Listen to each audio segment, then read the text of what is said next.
Hi guys, what's up? Welcome back to another video. Feel me?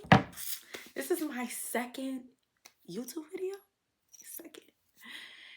And I honestly wanted to take the time out to really tell y'all about me. I didn't really go into depth with it the last video, but I'm going to do it this video. You feel me? I had to stir up the confidence to do it, because I tend to be a little shy, but I'm trying to break out of that. I'm trying to break out of that.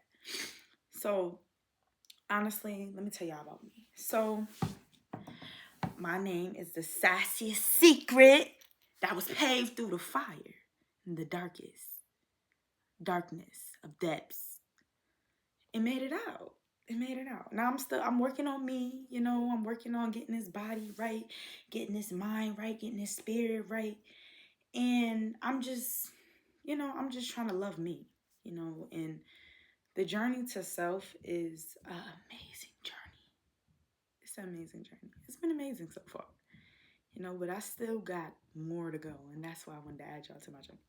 Anyways, so I am the oldest of 5.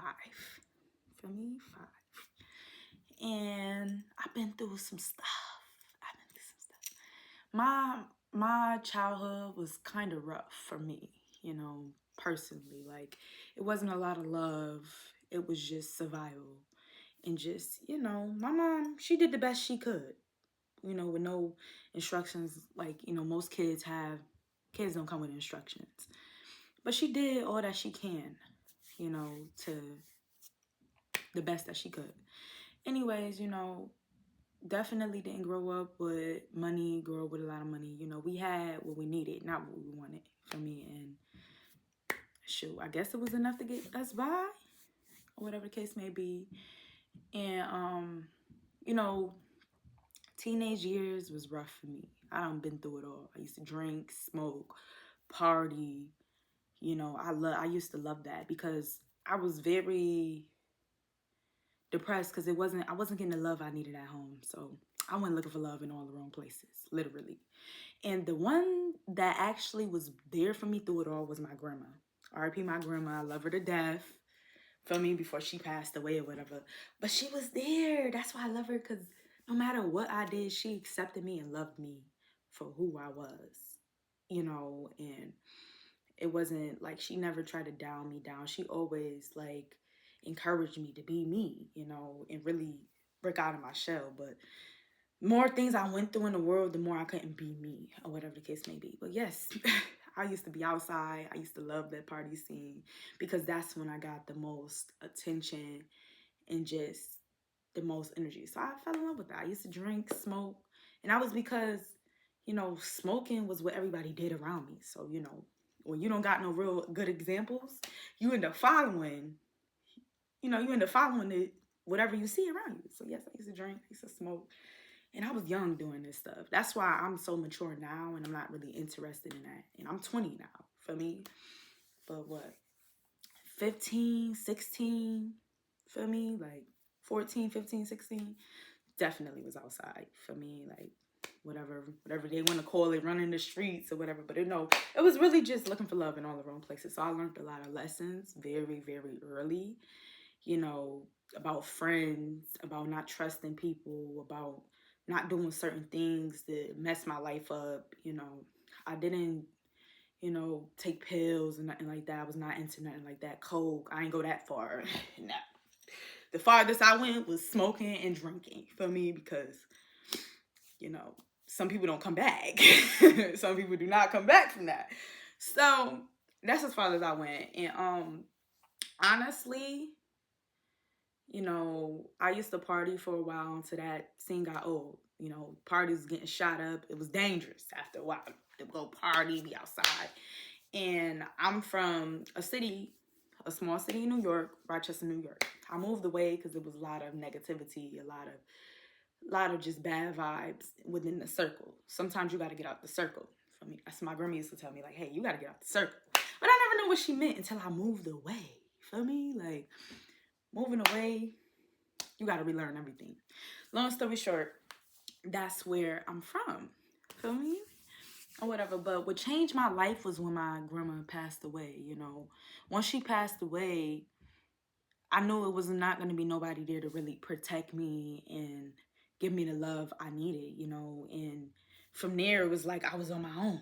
I was on my own. I ended up getting into a relationship with my baby father because I have a daughter now. I have a daughter. She's 3.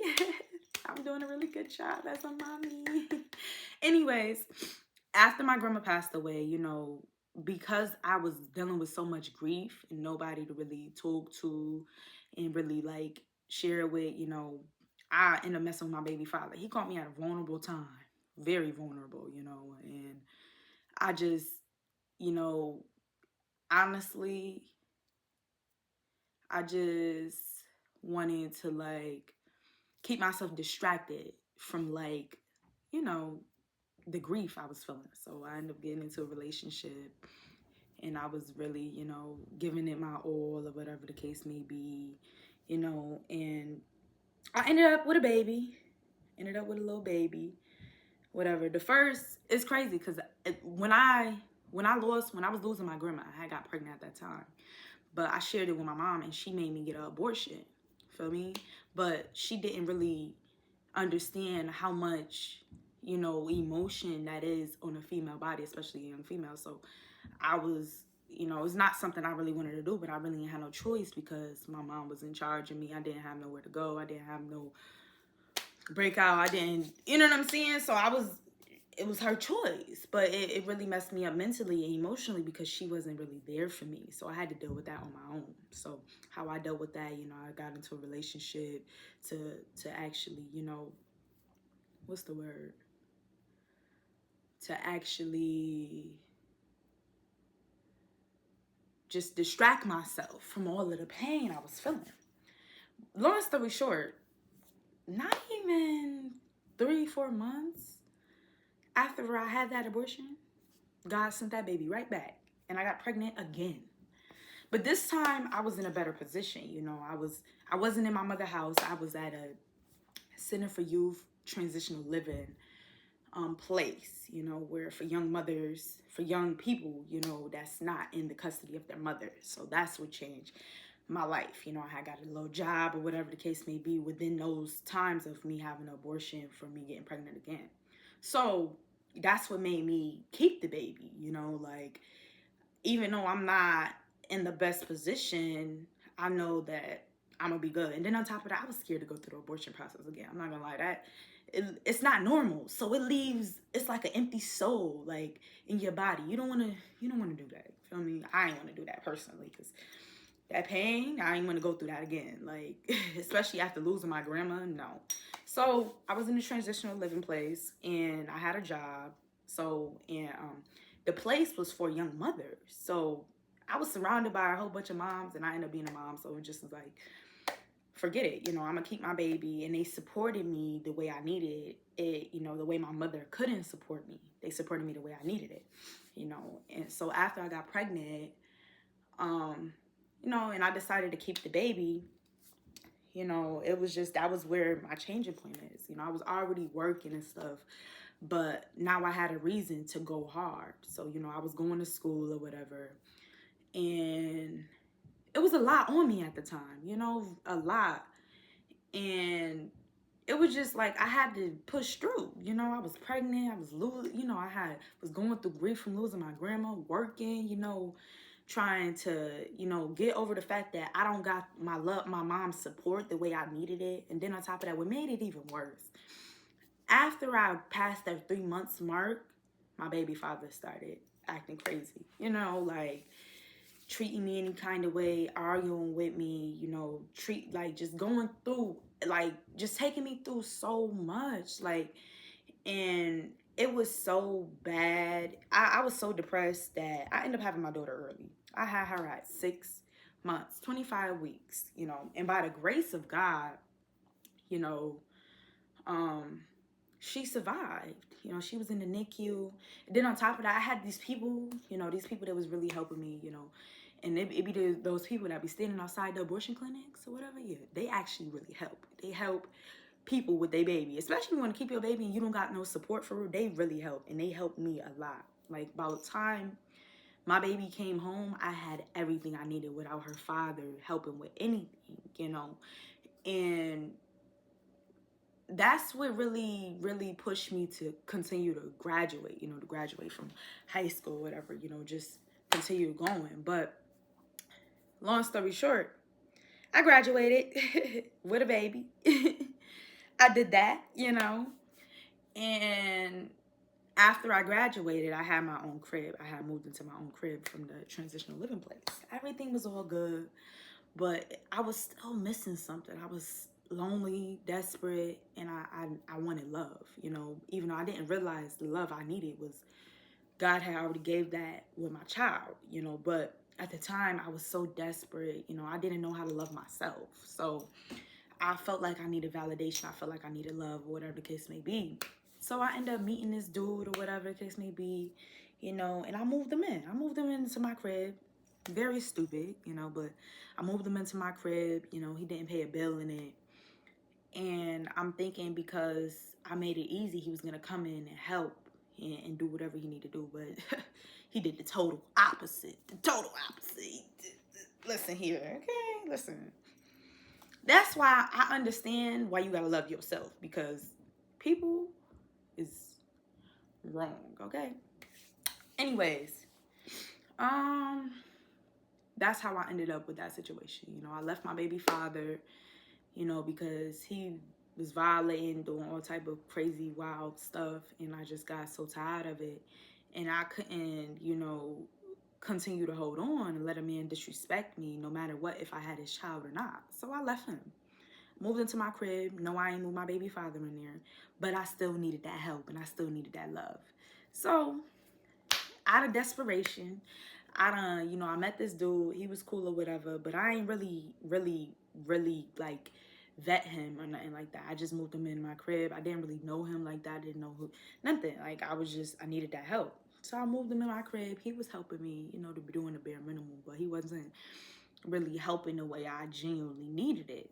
And then, you know, the more I like achieved, the more this man tried to hold me back. He used to try to hold me back, you know, from making money, going to work, trying to fight with me, just negativity. This man was jealous of me. I didn't understand how men can really hold you back until that relationship. That relationship taught me a lot about how men can be really, really nasty, jealous, hearted, evil. But like I said, y'all, like, my grandma had passed away, so my grandma was my spiritual covering, technically. She knew a lot of stuff. She knew how people were. So I had to learn on my own when she passed away. And my mom, she was not no help. She contributed to the pain of my life. You know, she was not helping me at all. Every time I needed her, she turned her back on me, literally. Anyways, so yeah, this man that I was dealing with, or whatever the case may be, it was good. You know, the first couple of months, always good, till shit turned sour as fuck. You feel me? And basically, he was intimidated by me. You know, he didn't stay, you know, he didn't get no job or whatever. He couldn't keep a job.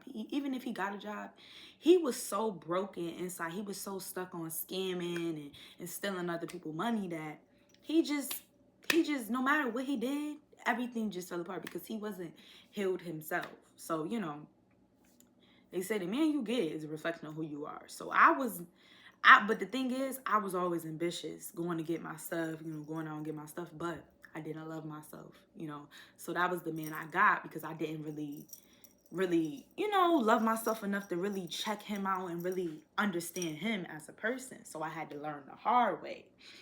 Anyway, so, you know, long story short, you know, that ain't work out. He started putting his hands on me, you know, doing all this crazy stuff, trying to scare me into submission, you know.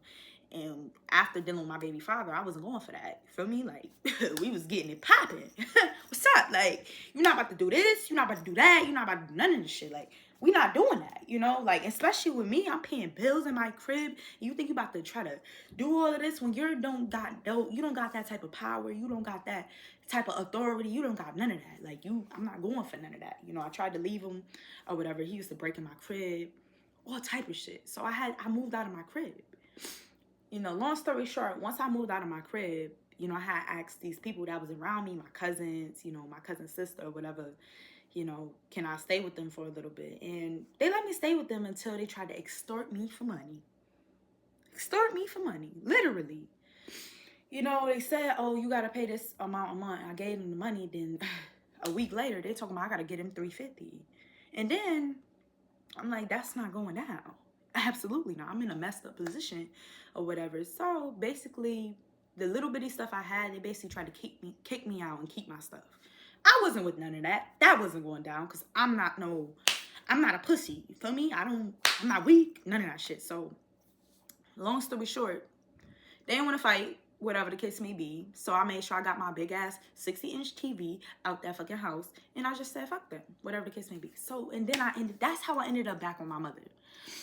And because I didn't have nobody else to really lean on, I ended up back with this dude, whatever the case may be. But after that breakup, you know, he begged for me back or whatever, this, that, and the third, just to do me in even more.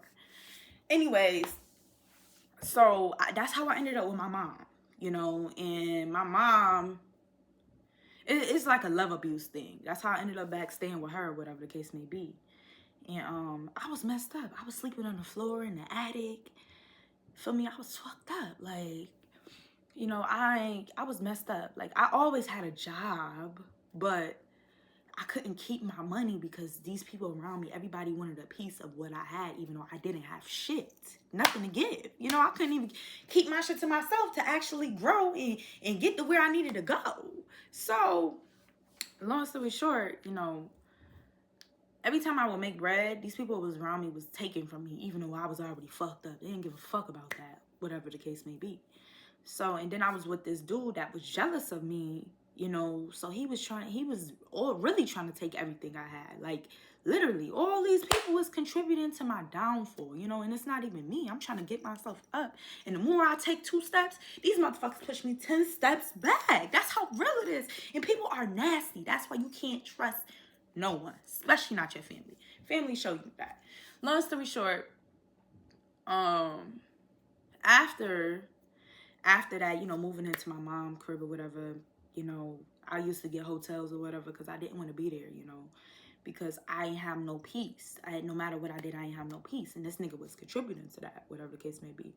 But he wouldn't leave me alone. So, you know, I tried to, like, stick it out with him or whatever the case may be because he knew everything about me. He knew where I stayed. He knew where I be at. He knew my friends. It was, like, really hard to leave this nigga.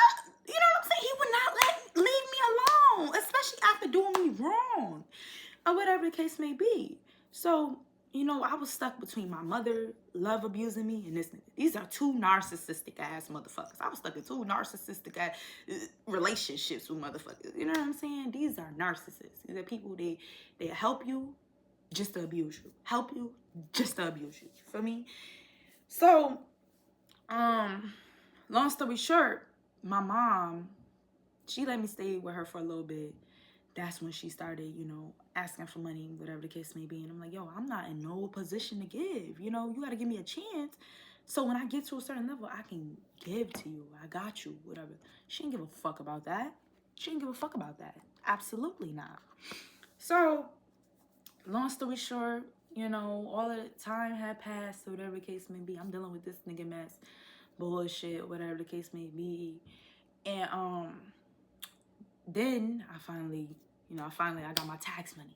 I mean, you know, tax money, you got my little tax money, whatever the case may be. That was my way of breathing a little bit, you know, get my crib, get my car, whatever the case may be. So, you know, I'm in my mother's house and I'm looking for a crib, but I got the money put up for a crib. I end up buying me a car, my first car, whatever the case may be, you know, and the situation with the car was like, my mom, she ain't want to insure my car. Feel me? She was on some hating shit. As always, that's what narcissist mothers do. She didn't want to insure my car, whatever. So with a permit, I had to insure my own car, you know, get liability because I couldn't get full coverage with a permit, whatever the case may be. I ended up buying a car, you know, insuring it, you feel me, putting it on the road. And then this nigga, the nigga I was with, this jealous ass, hard ass nigga, This nigga crashed my car with me and my daughter in it within 5 days of me having it.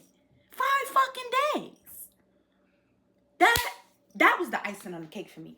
That right there was the motherfucking icing on the cake for me. I couldn't take it no more. I couldn't take it no more. So you know what I did? I packed my shit up within 3 weeks and got the fuck out of Dodge. You feel me? Because my mom had kicked me out and I ended up back with this motherfucker. You feel me? And I ain't had no choice but to deal with his bullshit. And mad shit happened. That's another story for another day. Long story short, that's how I ended up here. He crashed my motherfucking car, and that was the icing on the cake for me. I just couldn't take it no more. I had to get the fuck out of Dodge. This nigga tried to kill me, like, on some hating shit, you feel me? So, that's what made me move the fuck away. That was the icing on the cake, especially after my mom, she just abandoned me constantly. I was so tired of her shit, you know. And then this nigga, he wouldn't leave me alone, you know, so I had to get the fuck out of Dodge. That's what made me switch locations. Whatever. And through all of that, I learned a lot, you know, about myself and everything that I'm willing to tolerate and what I'm not willing to tolerate and everything else. But that's what made me move away. You know, I went through all of that, you know, like, and honestly, that's what brought me to the new city. Brooklyn, New York. I love Brooklyn. You know, I love New York City. I love it. You know, I just love it. I don't give a fuck about people telling me not to go. People telling me it's too expensive. I don't give a fuck because when you trust God, he makes a motherfucking way. Okay? He makes a way. And that's what he did for me. He made a motherfucking way. But that's because I chose not to give up. I gave everything.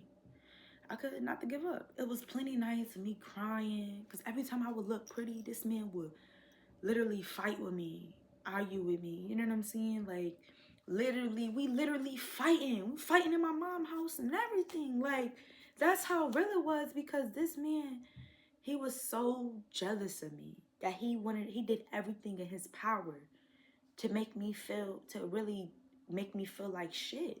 You know, make me feel like I wasn't good enough. Like I didn't deserve love, that I didn't deserve anything. And that shit almost broke me. You know, so I had to break free. So I got the fuck up out of there. After that man crashed my car, it took me 3 weeks to stack up my bread again, get the fuck out of Dodge. I was not playing. I wasn't playing. Absolutely not. Was not playing. Because why would you do that? But you know what God did for me? I ended up getting a whole new car. Even though I went to PA to get it, drive it back upstate to go get my daughter and my stuff, I got a whole new car.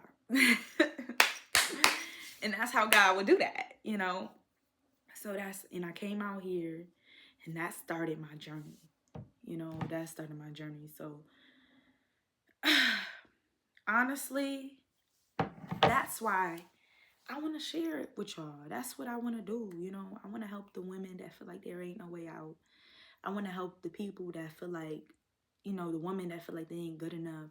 I want to reach out to them and show them, you know, and love them because we don't know how to love ourselves. We've been taught that it go outside of ourselves for love. But what about us? You know, and I had to do what's best for me, for my daughter. She was looking at me, you know, and that's what gave me the motivation I needed to go, you know, like just go, you know what I'm saying? Because I left everything behind because I didn't have nothing in search for a better life, love, you know, real supportive people, real family, you know, because I didn't have any of that back at home.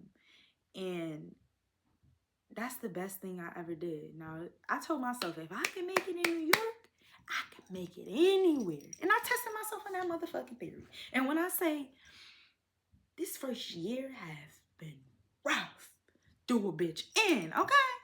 And one thing about it, you cannot survive out here without using your motherfucking medulla, okay? Because that's the only way I got as far. When I started using my brain, that's when I started to see real progress, you know? But what unlocked me from being on autopilot, I had to start reading, really, really reading. And that's what started everything for me, you know? And that's why I'm here. That is exactly why I'm here. So, that's why I want y'all to join me. And it's nothing but realness, authenticity. I want to show y'all how good it can get. I have a lot of energy and I'm proud of me. I'm proud of who the fuck I am because I'm that girl. Nobody can't tell me nothing different, honestly. And I'm that girl because I chose not to give up. I chose not to give a fuck. You feel me? About what people think, how people feel about me. What? I don't give a fuck. Because when I gave a fuck, I ain't get nowhere giving a fuck, and expecting people to give a fuck, So that's why I am the way I am. So, that's why I'm open to sharing this journey with y'all. Journey of healing, getting myself together, getting this thing right. Because why not? Like you only live once. And I'm here to rise as the queen I am. I learned how to be okay with me, my bare face, my real hair. All of these things I had to learn. And that's because I chose to trust God within me, and not let anything or nothing hold me back and stop my progress. And that's what I want to encourage y'all to do because we are very powerful. Everything is that we need is have always been within. We just got to trust ourselves enough and trust the universe enough to be able to receive whatever we want in life. So that's what I want to do. I want to encourage y'all. Come join me on my channel and my journey. And yes, I love you guys. I love love. I love people. I'm a nurturer. I'm a mom. I'm does this thing with or without a nigga. Period. Because that's just what it is. That's just how you gotta do things. Because at the end of the day, black women have it the hardest. I don't care what nobody say. Black women have it the hardest. They turned everybody against us. Our mothers, our fathers, sometimes our children. And we continue to go outside of ourselves, constantly sacrifice ourselves to make everyone happy, but that's not it. That's not how you attract the highest good. You have to go within. You gotta love yourself so the world can love you, and that's what I want to encourage y'all to do, so I love you guys and I look forward to sharing more of my testimony with y'all. Bye.